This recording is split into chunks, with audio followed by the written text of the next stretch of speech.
Hello everybody, and welcome to Hamilton Harbor here in Bermuda. An absolutely perfect day for sailing, brisk winds, sunny skies. I'm Kim Prince along with Ed Baird, former two-time world champion and sailing writer. And Ed Baird, this is the King Edward Gold Cup, match racing at its best. And outside of the America's Cup, this is really the only chance we have to see these men go man against man. That's right, Kim. These are the guys that are going to the next America's Cup, no question. Top sailors in the world here racing against each other for pride right now and money. And that prize money is terrific for this event. $60,000, $20,000 to the winner, $10,500 to second place, and $7,500 for third. Some of the 16 top sailors in the world have been here, and already some of them are gone. Pajot, the Frenchman, skipper of French Kiss, he is gone. But there are others, 16 coming down to the Final Four, and today the Final Two. What about the competition itself? Kim, looking at the World Match Race rankings, we see Chris Dixon ranked #1. He's last year's champion. Eddie Warden-Owen from Great Britain is here. Russell Coutts, also from New Zealand, is here. And Law and Pajot have been eliminated already. It's great to have such high-caliber group of skippers at this event. Let's take a look now at the field as it shaped up this race week. After the preliminary rounds, here's how the quarterfinals led into the semis. Dixon, the #1 seed at the top, no surprise. Then down at the bottom, Warden-Owen of Great Britain, the #2 seed. In the first matchup, Dixon came on 2-1, had a bit of a scare there, and then McDonald pulled that big upset 2-0 over the Frenchman Pajot. Coutts of New Zealand into the semis 2-0, as was Owen of Great Britain. The race format for the semifinals will be 2 out of 3, and then in the finals it's going to be 3 out of 5 as we watch the teams preparing for our first matchup. And what an interesting matchup it turned out to be, because Ross McDonald, the upstart upset maker and Olympian, went up against the irreverent Chris Dixon, winner here 2 years ago and #1 seed. Now in light air in the first race of the semifinals, McDonald would foul Dixon in a classic windward-leeward situation.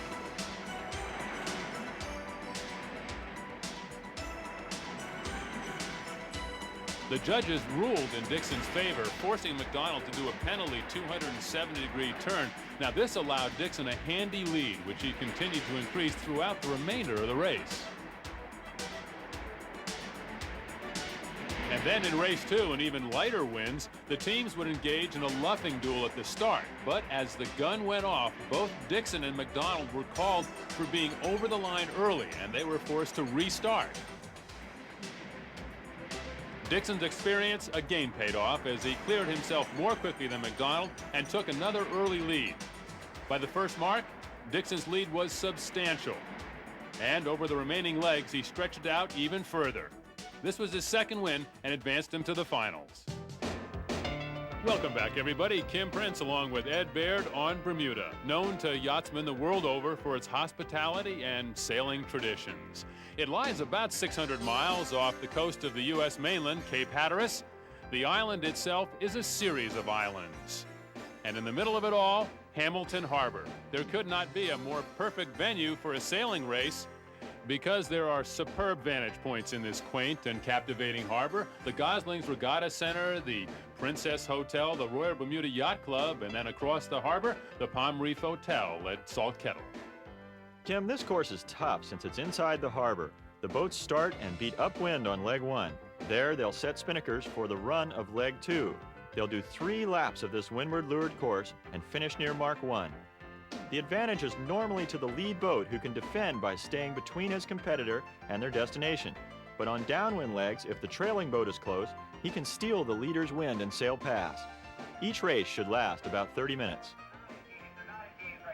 So now from our delightful vantage point at the Royal Bermuda Yacht Club, we're set for the second semifinal, best 2 out of 3. The America's Cup veteran Eddie Warden-Owen of Great Britain will go up against the quiet New Zealander Russell Coutts, who has some interesting comments about his own America's Cup aspirations. At the moment, I'm sort of thinking that I need another year on the circuit before I'd be ready for the America's Cup, and I don't really want to do the America's Cup unless I feel that I'm personally ready for it. At the start of race 1, Warden-Owen would draw a foul against Coutts, causing the New Zealander to do a 270-degree penalty turn. No way! You didn't have to hold a course. Kim, Eddie Owen is on starboard tack here and has right of way. Coots has to stay clear, and in this situation doesn't do it well enough.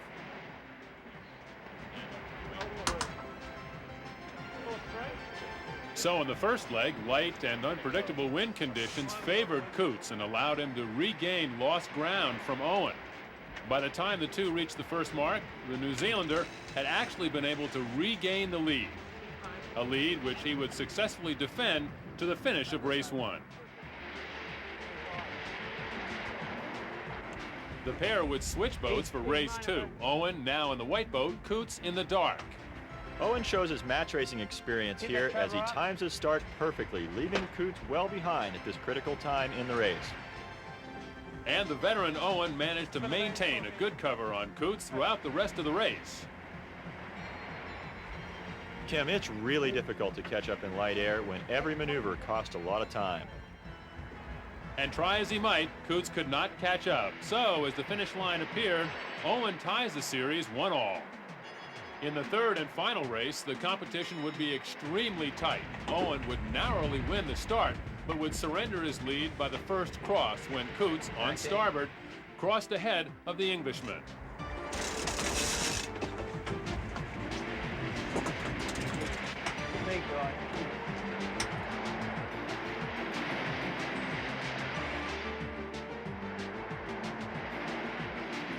At the first mark, the two would round in close quarters, and Coots would attempt to hold off Owen by luffing him up as they start the second leg.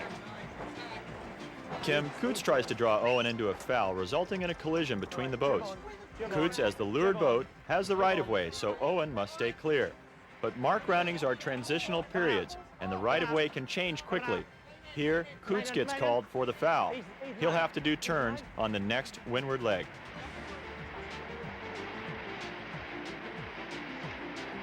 And so, after a close battle on the run, by the time both boats reached the second mark, Coots was able to regain an inside overlap on Owen.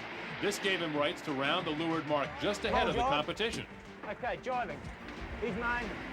Penalty turns are only done on windward legs, and here Coots is doing his from the incident at that last windward mark. These penalties can cost as much as 3 or 4 boat lengths. Okay, coming on, coming on. But despite the penalty, Russell Coots is able to amazingly beat the odds and come back to win race 3. And this sets up an all-New Zealand final. The 28-year-old Russell Coots against his countryman, Chris Dixon. And back in New Zealand, the folks who determine the next America's Cup skipper for that country are watching closely.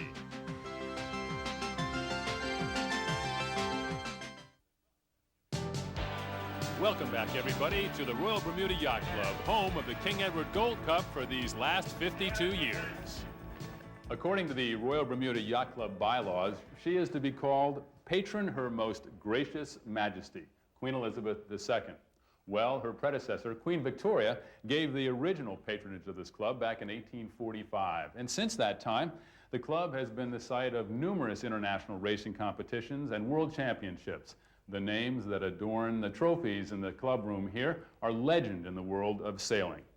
Well, if the traditions here remain distinctly English, and perhaps to we Americans a bit austere, the club itself has remained an enduring symbol of the best in international yachting. And the backbone of the club's history has been the Bermuda One design. Past Commodore and noted sailor Shorty Trimmingham spoke with our colleague and senior editor of Yachting Magazine, Lisa Gosselin, about the development of this class. Shorty, tell me a little bit about how the Trimminghams are involved with the start of the IOD class. Well, my father and uncle raced together for many years, ever from childhood, and my father being the eldest of the two. And they were involved with a one design class that was built for Bermuda, that raced annually against a one design class of different design against some boats from Long Island Sound. And then my father and uncle got involved with 6 meter class. And they had a 6 meter called Saga, which was built and designed by a Norwegian named Bjarne Os from Fredrikstad, Norway.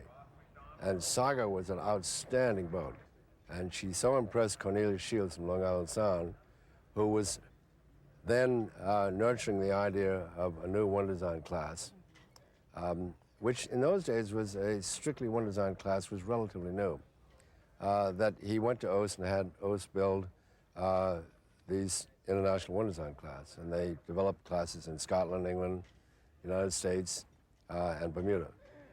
It's a very pretty boat, and it's extremely well adapted for match racing. And so the oldest match racing trophy in the world involving those one design yachts is up for grabs. Two New Zealanders, Dixon and Coots. They'll compete for the second largest cash purse on the match racing circuit. There's more than just the $20,000 first prize riding on this, Ed, because every time these two meet, they're watching back in New Zealand for the America's Cup and what happens the next time around. And they couldn't be more different personalities, could they? Well, it's really fun because they are very different. We have Russell Coots, quite the team player, very quiet, unassuming, but very competitive. And we have Chris Dixon. He's outspoken, very much to himself, individualistic. He's got a couple of guys he picked up here as a crew. And so maybe he's a bit more on his own on the boat. Go, Tim! Go, boys! Go! Go, mate! Go, mate! And the best-of-5 final is underway. The start even, with both boats crossing the line in close quarters on starboard tack. Coots to leeward and just slightly ahead of Dixon. Ready, bow? Ready? Ready? Tacking. Down, traveler. Down, Tim, down, Coots traveler. was disturbing the air in Dixon's sail here and made him tack away to keep his boat moving. This gives a small advantage to Coots. Okay, Coots is quickly running out of harbor, however, and is forced to tack himself.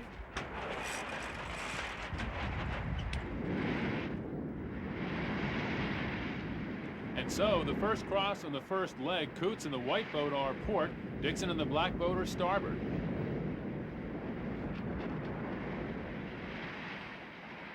Travel on a little. Dixon is on starboard tack and has right of way, so even though he's a little behind, he controls this situation. Coots executes a perfect lee bow maneuver, forcing Dixon once again to tack away. And the first mark, Coots rounds with a 7-second advantage. Hoist! Hoist!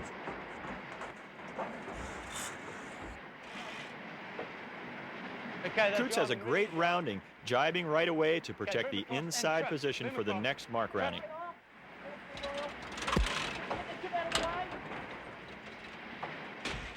Here, Coots makes a critical mistake, however, jibing back across Dixon's bow and leaving the door open for Dixon to gain that inside control. And as they head into the second mark, Dixon has done just that. He has control. Go, main. Trimming main on. Main on. Go, main. Main on. Main on. Main on. Backstay on. Chris rounds, but only with a 2-second lead. Tim, 2 seconds is nothing in these boats. Coots is going to try to force Dixon into a mistake by tacking over and over, back and forth. Ready to tack? Tack. Come on, neck. Come on, neck. Okay, tack him back. Tack him back. Up to me, guy. Okay, tack him back. As the tacking duel continues and the wind begins to freshen even more, let's check in with Lisa Gosselin, who's out on the course, braving the elements along with the sailors. Kim, John Collius, who won last year's event, once told me that if you're in a match race and you're behind, you want that race to last forever. Russell Coots is doing just that by drawing Chris Dixon into a tacking duel. They have already tacked about 12 times on this leg, and Russell's managed to cut his lead down from 15 seconds to a point where he's really just cutting right in on his stern on every tack. At the third mark, Dixon continues to hold his advantage and increases his lead to a scant 5 seconds. As race one of this best-of-5 continued, Dixon would not lose control, nor would he open the door for Coots. So the win to Dixon, a 1-0 advantage.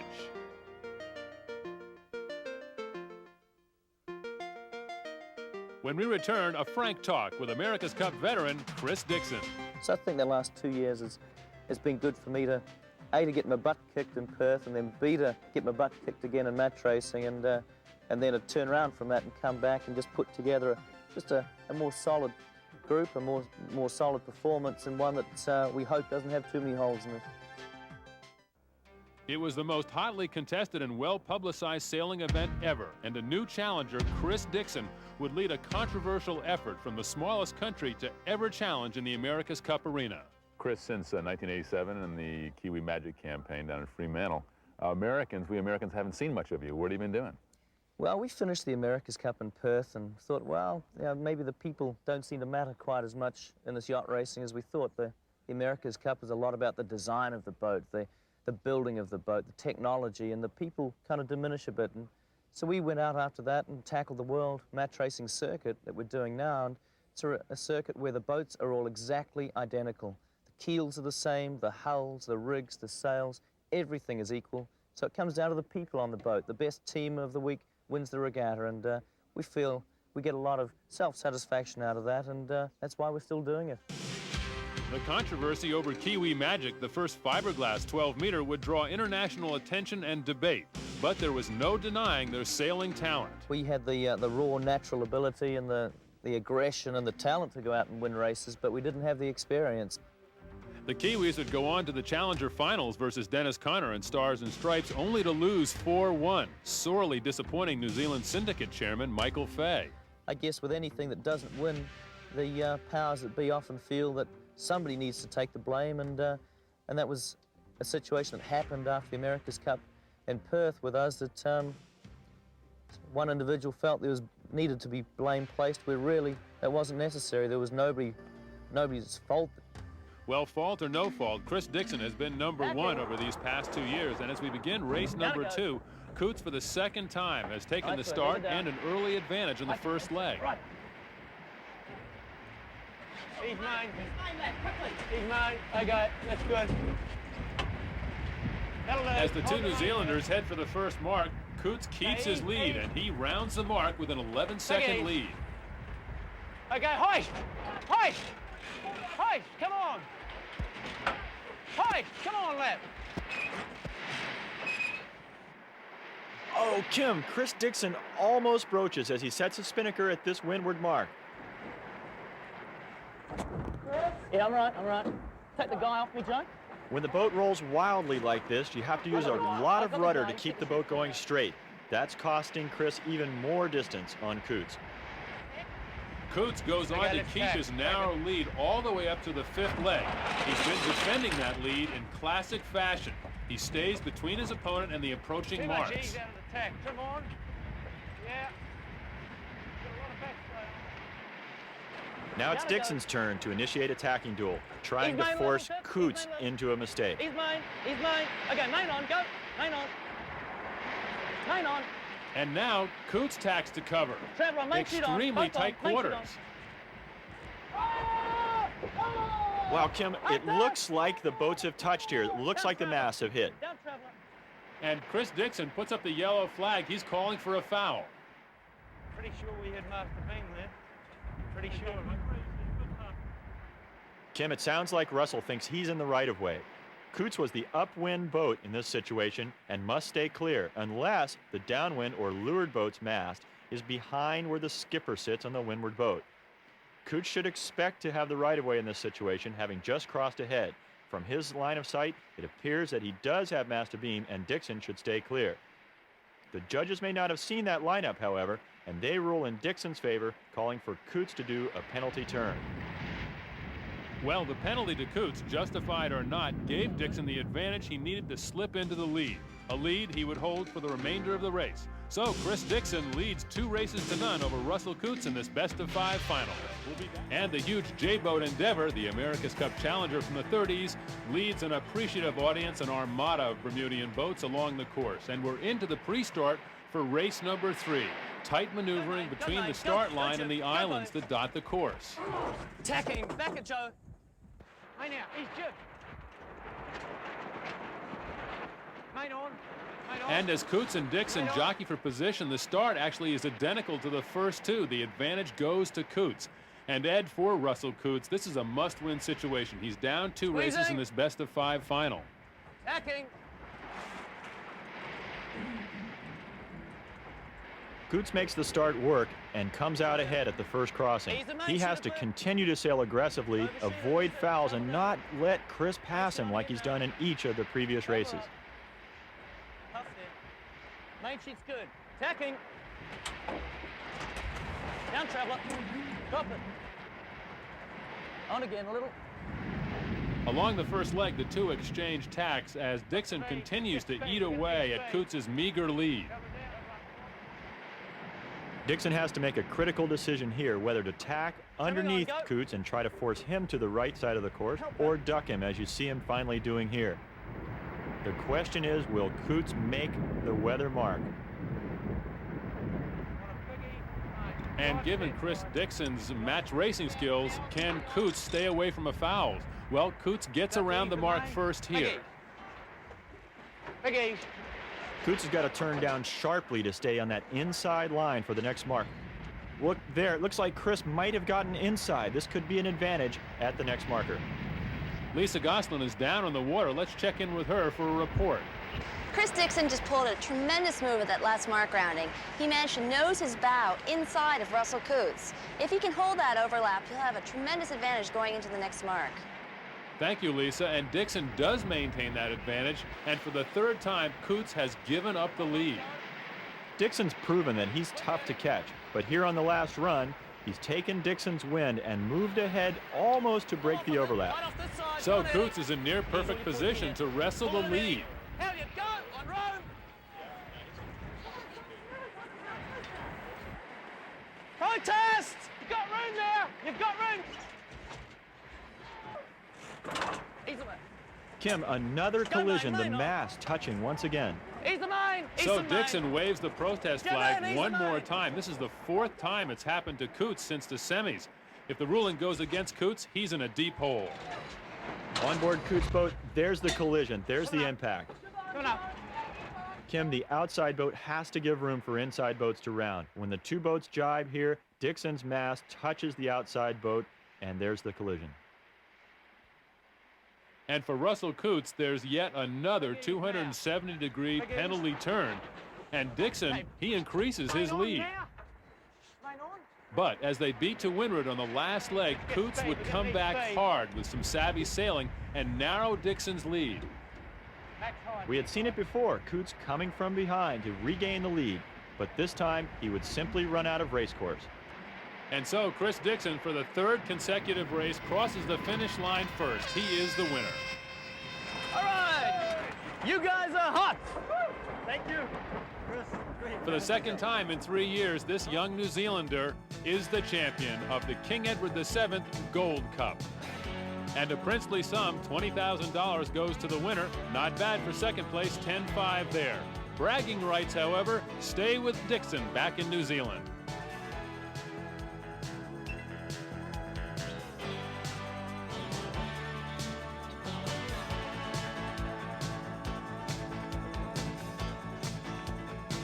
The King Edward VII Gold Cup has been brought to you by Canada Drive for when you're young at heart, and by the Bermuda Department of Tourism. It could only be Bermuda. So for Ed Baird and Lisa Gosselin, I'm Kim Prince saying goodbye and thanks for being with us.